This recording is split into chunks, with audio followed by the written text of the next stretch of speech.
I have always been suspicious of jobs that make a person wake up before the sun rises. In my world, there is something unholy with this notion. After all, the human race has evolved with a circadian rhythm tied inextricably to the sun. Get up when it rises, go to bed when it sets. Being a night owl, I don't always follow the latter half of the equation, but I do try to avoid pre-dawn awakenings, like the plague. Morning. How you doing? Good. How you doing? Coffee and donuts here. Help yourself. Yet, here I am, in Pentwater, Michigan, on a family vacation, and yes, I am up before the dawn. Today we are going deep sea fishing on Lake Michigan. Paddle way out past the break on this giant crystal liquid lake. I'm with my wife's family. Her stepfather Brian, younger brother Nate, Aunt Tiff, and cousin's husband Matt. Our fearless leader, Captain Tom, has helped us achieve fishing glory in past years, and today we hope for the same. The Wizard, his boat, is aptly named for its seemingly magical ability to make fish materialize out of nowhere in the murky depths below.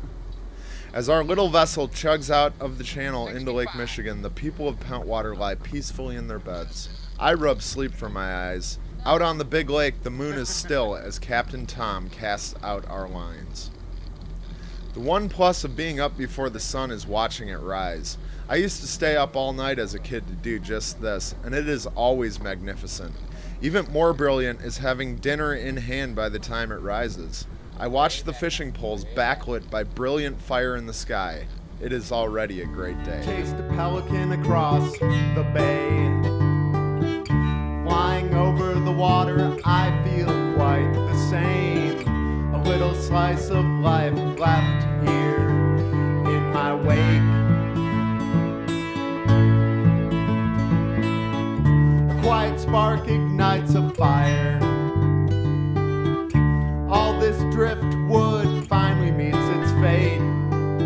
Old pirate logs turn to ash. Our captain is a pro, and as we continue to slay the fish all morning, I am unlucky enough to reel in one of the poles with the longest lines.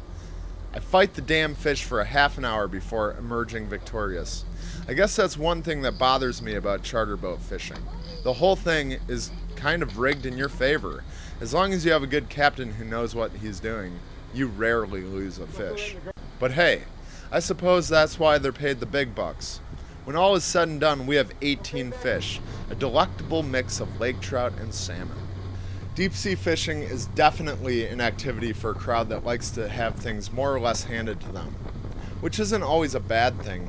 Personally, I think I prefer the quiet of fly fishing, but sometimes you need the fisherman's equivalent of a barca lounger, preferably with a beer on the side. All adventures cannot be self-guided meditations next to a babbling brook. Sometimes you just need a big motor, and on a laid-back family vacation, it doesn't get much better than this, especially if you're lucky enough to have someone else footing the bill. So we caught dinner plus plenty for the freezer. Little Nate probably caught his own weight in salmon, and needless to say, he was pretty pumped.